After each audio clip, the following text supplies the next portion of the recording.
नमस्कार दोस्तों, आज के एपिसोड में आपका स्वागत है। और हम आ गए हैं फिर से पानसारे नर्सरी के साथ और आज पॉडकास्ट करने वाले हैं। और आज का टॉपिक करियर का नहीं है बल्कि आप फ्यूचर अपॉर्चुनिटीज का है। दोस्तों, अगर आप स्टूडेंट है, बिजनेस ओनर है, इंडस्ट्रियलिस्ट है तो आज का एपिसोड आपके लिए बहुत काम का होने वाला है। आज जहां पूरी दुनिया एआई की तरफ भाग रही है, कॉर्पोरेट जॉब्स की तरफ भाग रही है और सब कुछ ऑटोमेशन पे जा रहा है, लेकिन एक फील्ड है जो ह्यूमन लाइफ का बेस है और वो है एग्रीकल्चर, नेचर।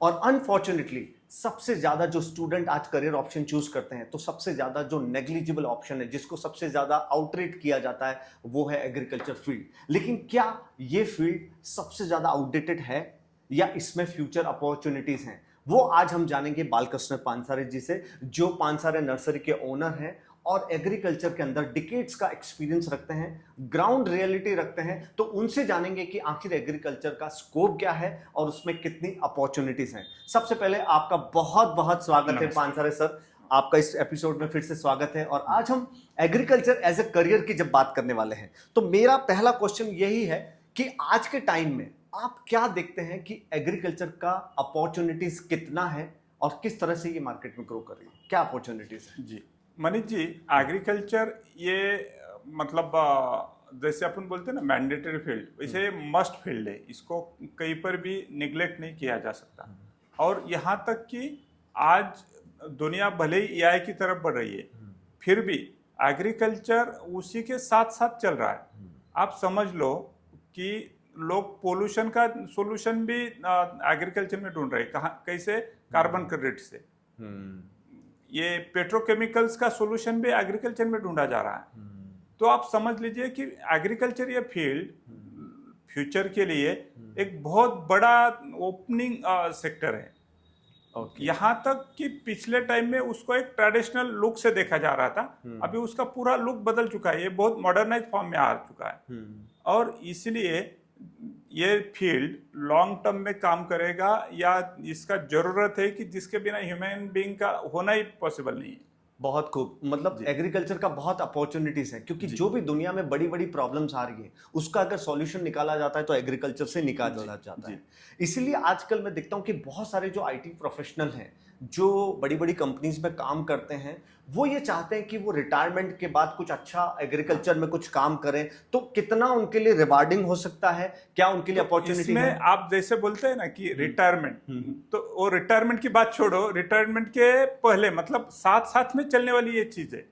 उसके 2-3 रीजंस है और एग्जांपल्स भी है मेरे सामने, मैं आपको साथ साथ में वो भी बोलूंगा। पहले एक साथ साथ में कैसे चलना जरूरी है ये मैं आपको बताता हूँ कि आज आईटी वाला बंदा हर दिन 7-8-10 घंटा उसका स्क्रीन टाइम है। तो इसके कारण जो उसको दूसरे तोहफे मिल रहे हैं ना उसको, कि उसको स्पाइनल के इश्यूज आ रहे, आँख के इश्यूज आ रहे, नींद के इश्यूज आ रहे, ये सब सॉल्यूशंस उसको एग्रीकल्चर में मिल रहा है। हफ्ते में वो 2 दिन एग्रीकल्चर में काम करे तो भी इन सब चीज पे उसको थोड़ा सॉल्यूशन मिल रहा है या वो उसको रिलीफ मिल रहा है। क्योंकि एग्रीकल्चर लाइव थिंग है। आप जो भी काम करते हो लाइव थिंग के साथ काम करते हो, तो उसके कारण जो उसको मतलब कंफर्ट मिलता है, जो नेचर का उसको कनेक्ट मिलता है, वो सब उसको काम का चीज है। अभी ये साथ साथ में जो अपन बात कर रहे हैं ना कि साथ साथ में हो सकता है, रिटायरमेंट के बाद तो उसका करियर अपॉर्चुनिटी एग्रीकल्चर बनेगा, लेकिन साथ साथ में चलने के फॉर एग्जांपल मेरे मतलब नहीं, ऐसे याद करते करते मैं देख रहा हूँ कि 8-10 क्लाइंट के मैं आपको नाम बता पाऊंगा कि जो अभी आईटी में बड़े जॉब पे है या खुद का कंपनी है, फिर भी उनका फार्म अच्छा खासा रन हो रहा है। एग्जाम्पल के तौर पे बता दो, एक अजीत जाधव करके मेरे क्लाइंट है, जिनका पुणे में आईटी का कंपनी है और जामखेड़ करके अहिल्यानगर में तालुका है। तो उस तालुके में उनका कुछ 5-6 एकड़ का मैंगो का ऑर्चर्ड है। तो बहुत अच्छे से वो मैंगो बना रहे हैं उधर। और नॉर्मल फार्मर से एटलीस्ट वो डबल इनकम ले रहे। उसका 2 रीजन है। एक तो आईटी में होने के कारण उनका अर्बन एरिया से बहुत स्ट्रॉन्ग कनेक्ट है। तो जो नॉर्मल फार्मर है सर्वाइवल मोड वाला, वो मैंगो बनाता है और किसी के हाथ में देता है कि भाई इसका पैसा दे दो जो कुछ अच्छा होता है, या ऐसा नहीं करते। वो आईटी वाले जो उनके बाकी कंपनी मेंबर्स है या जो भी उनके कनेक्ट्स है, उनको डायरेक्ट सेल करते हैं। तो रेगुलर फार्मर को यदि कुछ XYZ अमाउंट मिल रहा है तो इनको 2XYZ मिल रहा है। ओके। तो इससे और अच्छा क्या चाहिए? इसलिए मतलब हमेशा कहा जाता है कि कुदरत देती नहीं है, लौटाती है। लौटाती, एग्जैक्टली। और आप ध्यान से देखो तो वो बंदा मतलब जो कोई एग्रीकल्चर में काम करना चाहता है तो एग्रीकल्चर या वो आईटी में होने का उसको एग्रीकल्चर करने में बेनिफिट मिल रहा है। मैं खुद भी उसका ही एग्जांपल हूँ ना। मैंने कंप्यूटर इंजीनियरिंग करा, मैंने कहा एग्रीकल्चर पढ़ी है, लेकिन आज मैं मतलब इंटरनेशनली या डोमेस्टिक, इंटरनेशनल मेरा 26 कंट्री में हो रहा है, डोमेस्टिक भी मेरा ऑल ओवर इंडिया हो रहा है। तो ये सब मेरा खुद का एग्जांपल लेके आप चेक कर सकते हैं। ग्रेट। तो जैसा कि आपने बताया कि रिटायरमेंट तक वेट करने की जरूरत नहीं है, रिटायरमेंट के पहले भी इंसान एग्रीकल्चर के अंदर काम कर सकता है, और डेफिनेटली कहीं ना कहीं हमें नेचर लाइफ को और हमारे नेचर के साथ बैलेंस करना बहुत जरूरी है, क्योंकि जैसा कि हम आज बहुत ज्यादा टेक्नोलॉजी में अंदर इन्वॉल्व हो चुके हैं, तो कहीं ना कहीं एग्रीकल्चर में काम करके हमारी लाइफ को भी, वेलबींग के लिए भी वो बहुत अच्छा है। लेकिन अब मुझे बताइए कि कोई आईटी प्रोफेशनल अगर एंटर करना चाहता है तो क्या क्या मॉडल्स हो सकते हैं, किसमें के वो काम कर सकता है एग्रीकल्चर के अंदर? बहुत अलग अलग ऑप्शंस है इसमें। आईटी वाला बंदा, एक तो उसके पास डोमेस्टिक और इंटरनेशनल अच्छा खासा कनेक्ट होता है, तो वो मतलब ऑफिस में बैठे बैठे एक्सपोर्ट का मार्केटिंग, ये भी एक सिंपल सा करियर है कि जो आईटी से रिलेटेड है ऑलरेडी। दूसरा है कि वो मतलब उसका कुछ फार्म है और उस फार्म पे वो छोटे बड़े स्केल पे शुरुआत करे और एक्सपांड करते करते उसके रिटायरमेंट के टाइम वो उसका सेटल्ड सेक्टर है, यहाँ तक जा सकता है। बची बात, मैंने जो अभी अजीत जी का एग्जांपल बताया कि मानो उसका फार्म पे कोई छोटा भाई या कोई माताजी पिताजी फार्मिंग कर रहे, तो उधर का जो यील्ड है उसका मार्केटिंग करना भी उसका करियर बन सकता है। तो सिंपल सा मतलब एक छोटी सी क्वांटम से लेके बहुत बड़े क्वांटम तक कहीं पर भी वो खुद को मैच कर सकता है एज पर हिज रिक्वायरमेंट या उसका जो भी कुछ पोर्टफोलियो उस हिसाब से। ये तो हो गई, हम एक आईटी प्रोफेशनल की निगाहों से हमने एग्रीकल्चर फील्ड को देखा कि कैसे वो रिटायरमेंट के पहले भी और रिटायरमेंट के बाद भी एग्रीकल्चर फील्ड को अपनी लाइफ के साथ कंटिन्यू रख सकते हैं।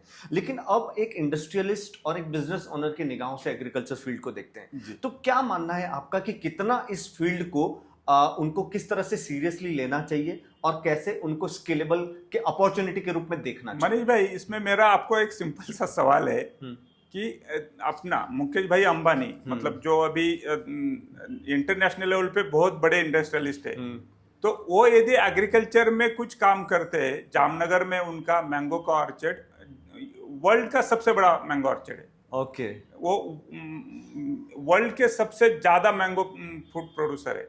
तो आप बताइए, यदि अंबानी फैमिली एग्रीकल्चर में इन्वेस्ट करती है या एग्रीकल्चर पे फोकस करती है, तो मेरे जैसे ने बताने का कोई मतलब ही नहीं बचा कि एग्रीकल्चर में इंडस्ट्रीज ने आना चाहिए कि नहीं आना चाहिए। 100% ये उनके लिए ज्यादा स्केलेबल फील्ड है। उसके मैं आपको थोड़ा इलेबोरेट करके एक बताऊं कि एग्रीकल्चर के अभी सीधा सीधा ना दो पार्ट बने। एक है सर्वाइवल मोड वाला कि जो कुछ पढ़ा नहीं है या कोई मतलब उसके पास कैपेसिटी नहीं है, तो खाने पीने के लिए भी जरूरत है उतना वो एग्रीकल्चर से पा लेता है। ये भी समझ लो कि एग्रीकल्चर एक ही फील्ड है कि आपने कुछ मतलब सीरियसली नहीं करा है तो भी वो खाने जितना तो एग्रीकल्चर से करा सकता है। हाँ। ये वहां तक उनकी खुशी की बात है। लेकिन जो मतलब खुद को करियर या कोई लीडिंग करना चाहता है, तो उसके लिए तो एग्रीकल्चर अपॉर्चुनिटी है। आप जैसे एक्सपोर्ट का लो, डोमेस्टिक का लो, प्रोसेसिंग का लो, इसके साथ साथ आप समझ लो कि आज पेट्रोकेमिकल का सॉल्यूशन एग्रीकल्चर में ढूंढा जा रहा है। कार्बन क्रेडिट एग्रीकल्चर के साथ कनेक्ट हो रहा है। करेक्ट। मतलब पोल्यूशन का सॉल्यूशन भी एग्रीकल्चर में ढूंढा जा रहा है। तो आप समझ सकते हैं कि ये कितना बड़ा स्केल बन चुका है और इसी के साथ ऑलरेडी इंडस्ट्रीज इस फील्ड को लग चुकी है। एग्जांपल के तौर पे आपको इन्फोसिस का एग्जांपल बताऊं कि इन्फोसिस ने खुद को 0 कार्बन क्रेडिट पे लाने का टारगेट रखा था। और ये मोर देन 90-95% वो अचीव भी करे। I am not any responsible person to represent them, लेकिन किसी कारण से मेरे को जो मालूमात है तो उन्होंने खुद को 0% कार्बन क्रेडिट पे लाने का ये रखा है और उसका उनको मतलब वर्ल्ड वाइड जो उनका रेपुटेशन उसमें वो जुड़ चुका है। तो आप समझ लो कि एग्रीकल्चर में काम करना कितना जरूरी हो चुका है। ओके जैसे आपने 2 एग्जांपल दी कि मुकेश अंबानी बहुत ज़्यादा मैंगो प्रोडक्शन में लगे हुए हैं, इन्फोसिस ने अपने आप को 0% कार्बन पे टारगेट किया है, तो बहुत सारे इंडस्ट्रीज के लिए ये बहुत अच्छा इंस्पिरेशनल मैसेज है कि उनको भी एग्रीकल्चर में उतरना चाहिए, क्योंकि जितना वो एग्रीकल्चर में काम करेंगे उतना वो अपने बिजनेस को और ज़्यादा स्केलेबल कर पाएंगे, एटलीस्ट इंडिया के अंदर। अब मुझे बताइए कि कोई इंडस्ट्री अगर उतरना चाहता है एग्रीकल्चर के अंदर तो कौन कौन से ऐसे सेगमेंट हैं जो स्केलेबल भी हैं और प्रॉफिटेबल भी है? एग्रीकल्चर में बहुत सारे सेक्टर है। मैं आपको फॉर एग्जांपल के तौर पे बताऊं तो जैसे मैंने आपको बोला कि लैंडस्केपिंग ये भी बहुत बड़ा फील्ड है जो आजकल मतलब अर्बनाइजेशन बढ़ने के कारण एक बेसिक नेसेसिटी बन चुका है। दूसरा है अपना फ्रूट प्रोसेसिंग, तीसरा है फ्रूट एक्सपोर्ट। तो ऐसे बहुत सारे सेक्टर्स है। ओके तो किसी भी सेक्टर्स में वो काम करके अपने एग्रीकल्चर को आगे, क्योंकि उनके पास फंड अवेलेबल है तो वो ऐसा बिजनेस कर सकते हैं एग्रीकल्चर के अंदर, क्योंकि वो फंड लगा सकते हैं, इतनी कैपेबिलिटी उनके अंदर है। एंड दैट्स रियली नाइस कि अगर कोई इंडस्ट्रीज अगर एग्रीकल्चर के अंदर जाएगी तो डेफिनेटली भारत का नाम और ऊंचा होगा, क्योंकि भारत जो बेस्ड है वो एग्रीकल्चर पे बेस्ड है। इसमें आपको और एक चीज जोड़ूं कि एग्रीकल्चर पहले से ही बहुत अच्छा और बड़ा सेक्टर है।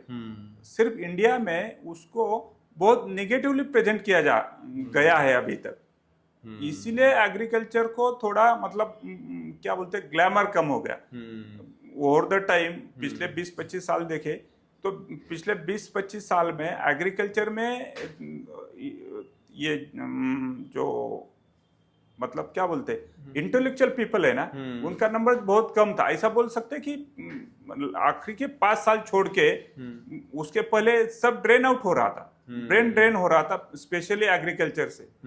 अभी वो पिछले 5 साल में वापस वो ब्रेन गेन हो रहा है। उसका रीजन है कि लोगों में भी ये समझ आ रही कि यार ये बाकी चीजें करने से अच्छा है कि एग्रीकल्चर में कुछ अच्छा किया जा सकता है। एडिशनली एग्रीकल्चर में करियर करना बाकी किसी भी फील्ड में जाओ उससे आसान है। ओके आप जिसको मुश्किल बोल रहे हो, मुश्किल नहीं आसान है। उसका रीजन है कि इसमें आपका लॉजिक और आपका मेहनत करने का जज्बा, इस पे आपका सक्सेस निर्भर है। और ये नेचर के साथ काम होने से एक तो आपको हेल्थ का बेनिफिट मिलता ही मिलता है जो आजकल बहुत इंपॉर्टेंट बन गई है। और दूसरा बात, आप जिस ढंग से काम कर रहे हो ना तो उसका उस लेवल पे आपको रिटर्न्स मिलना ही मिलना है। जो लोग बोलते हैं इसमें ये प्रॉब्लम्स है वो प्रॉब्लम कुछ नहीं है। आईटी में प्रॉब्लम्स नहीं है क्या? मेडिकल फील्ड में प्रॉब्लम नहीं है क्या?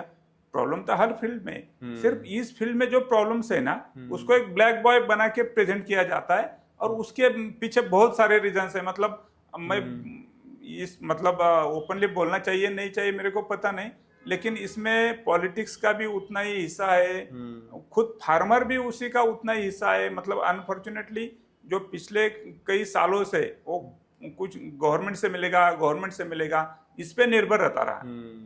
और ये निर्भर होने से वो खुद को ही मतलब डिपेंडेंट बना चुका है कि गवर्नमेंट कुछ देगी तो वो कुछ कर पाएगा।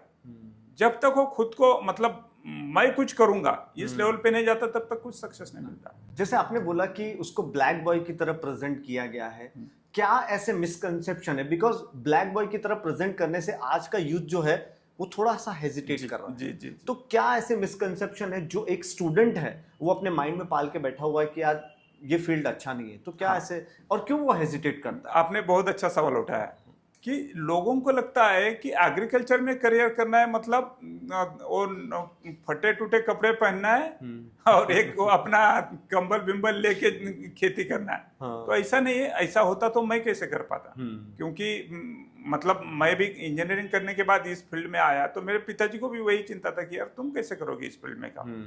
लेकिन इस फील्ड में जितना आप मैनेजमेंट अप्लाई कर सकते हो वो और कोई फील्ड नहीं। और दूसरी बात, बाकी कोई भी फील्ड ले लो सैचुरेशन हो चुका है। आप आईटी में जाओ, आजकल लोगों को उधर अलग ही परेशानी कि अभी यह आएगा मेरी नौकरी खाएगा, यह आएगा मेरा बिजनेस खाएगा। इसमें कोई बिजनेस नहीं खाने वाला है। इसमें हर चीज में आपको वो बिजनेस मिलना ही मिलना है। और बची बात ये, आपको मतलब माटी में हाथ बोने की चिंता है या आपको हाथ से मेहनत करने की चिंता है, तो वो जरूरत नहीं बचा। आजकल मॉडर्नाइजेशन इतना आ गया, जो एक टाइम का 20 लोगों का काम था, मतलब जिस ये फिंगर के टिप से हो रहा है। तो यहाँ तक टेक्नोलॉजी आ चुकी है, इस फील्ड में बहुत टेक्नोलॉजी आ चुकी है। तो ये बहुत अच्छी बात आपने बताई है कि हर फील्ड का सैचुरेशन आ सकता है, हर फील्ड में अपग्रेडेशन आ सकता है, लेकिन एग्रीकल्चर एक ऐसा फील्ड है जहां पे जिसका सैचुरेशन कभी नहीं आ सकता। हर फील्ड ऑटोमेशन पे जा सकता है, लेकिन एग्रीकल्चर की नीड तो हमेशा रहने ही वाली है। अच्छा, मुझे बताइए कि बहुत सारे बिजनेस ओनर्स हैं, इंडस्ट्रियलिस्ट हैं, वो सीएसआर प्रोजेक्ट के जरिए बहुत सारे ग्रीन प्रोजेक्ट में इन्वेस्ट कर रहे हैं, तो वहां पर एग्रीकल्चर का क्या रोल है? एग्रीकल्चर को ब्लैक बॉय दिखाने से कि ये खुद का खाने जितना भी कमा नहीं सकते, ये बहुत प्रॉब्लम्स में है, इसलिए उनके कुछ तो हेल्प मिलनी चाहिए, इस ढंग से ये एक पेशकश की गई है। और डेफिनेटली ऐसा एक मतलब क्लास है एग्रीकल्चर में, मैं मना नहीं कर रहा हूँ, लेकिन वो छोटा पार्ट है। छोटा पार्ट है मानो, या वो मतलब ये जो मतलब कंट्री का जो मतलब डेवलपमेंट हो रहा है उसका पार्ट नहीं बन रहा है। तो इनको सपोर्ट करने के लिए सीएसआर काम कर रहा है कि उनको प्लांट्स लगवा के दे, उनको वाटर सोर्सेस अवेलेबल करा के दे, और इससे उनका एम्पावरमेंट हो। ये एक बाजू हो रहा है, लेकिन दूसरी बाजू खुद इंडस्ट्री अपने आप जो आ रही है वो बहुत बड़े स्केल पे हो रहा है। मतलब सोशल एक्टिविटी को कहीं ना कहीं लिमिटेशन होते हैं, लेकिन आपको आपका इन्वेस्ट करके बिजनेस बनाने में कुछ लिमिटेशन नहीं होता। Yes, exactly. और बिजनेस वो बना सकते हैं इंडस्ट्रियलिस्ट, क्योंकि उनके पास फंड भी अवेलेबल है, और सीएसआर एक्टिविटी के जरिए वो उन लोगों को एम्पावर कर सकते हैं जो लोग बिना फंड के। अब जब बात हम बिना फंड के कर रहे हैं, तो आपका क्या मैसेज रहेगा कि कोई स्टूडेंट है जिसके पास अभी फंड नहीं है, पैसा नहीं है, लेकिन वो एग्रीकल्चर में कुछ ग्रो करना चाहता है, तो उसके लिए क्या अपॉर्चुनिटीज हैं, क्या वो कर सकता है जिससे वो एग्रीकल्चर में अपना करियर बना सके? किसी के पास फंड नहीं है वगैरह, इस ढंग से तो बोल नहीं सकते, क्योंकि दुनिया में अभी पैसा सेकेंडरी बन चुका है। आपके पास जज्बा है काम करने का, तो आप जरूर काम कर सकते हैं। करेक्ट। उसका रीजन है कि एग्रीकल्चर में आप मतलब जो अपन अभी सेक्टर दोहराए ना, इस किसी भी सेक्टर में जाओ, आपको मतलब जॉब अवेलेबल है, आपको करियर अपॉर्चुनिटी अवेलेबल है। यहाँ तक कि एक मजे की मतलब बात समझ लो कि आपको कोई मतलब मेडिकल फील्ड में काम करना है, तो आपको मेडिकल का डिग्री होना होता है, मतलब आप किसी डॉक्टरेट होने होती है, या साइंटिस्ट होना है तो आपको उसका कुछ ये होना है। लेकिन एग्रीकल्चर में काम करने के लिए आपको मतलब भले ही आप एग्रीकल्चर ग्रेजुएट है तो अच्छी बात है, लेकिन नहीं है तो आपको कोई नहीं रोकेगा, you can do the agriculture career. Correct, क्योंकि तो एक ही फील्ड ऐसा है कि जिसमें आप प्रोफेशनली क्या पढ़े हो, क्वालिफिकेशन क्या है ये मैटर नहीं करता, आपका जज्बा क्या है वो मैटर करता है। यस, आपका इंटेंशन मैटर करता है कि Intention आप सच में एनवायरनमेंट के लिए काम करना चाहते हैं जी। ये उसके ऊपर, और इन्वायरमेंट के साथ खुद को भी संभलना चाहते हो क्या, क्योंकि आज देखो एआई आ चुका है, तो लोग बोलते हैं एआई आ गया, एआई जॉब खाएगा, एआई बिजनेस खाएगा। मैं अलग ढंग से देख रहा हूँ एआई को कि एआई आएगा तो एग्रीकल्चर का इंपॉर्टेंस और बढ़ेगा। उसका बहुत सिंपल सा रीजन है, आप मतलब पिछले कई सालों का या हंड्रेड्स ऑफ ईयर का, थाउजेंड्स ऑफ ईयर का स्टडी करो, तो आदमी ह्यूमन बीइंग ये ऐसा नेचर से पैदा हुआ है कि वो मतलब लाइव थिंग के साथ रहना चाहता है। सही है ना?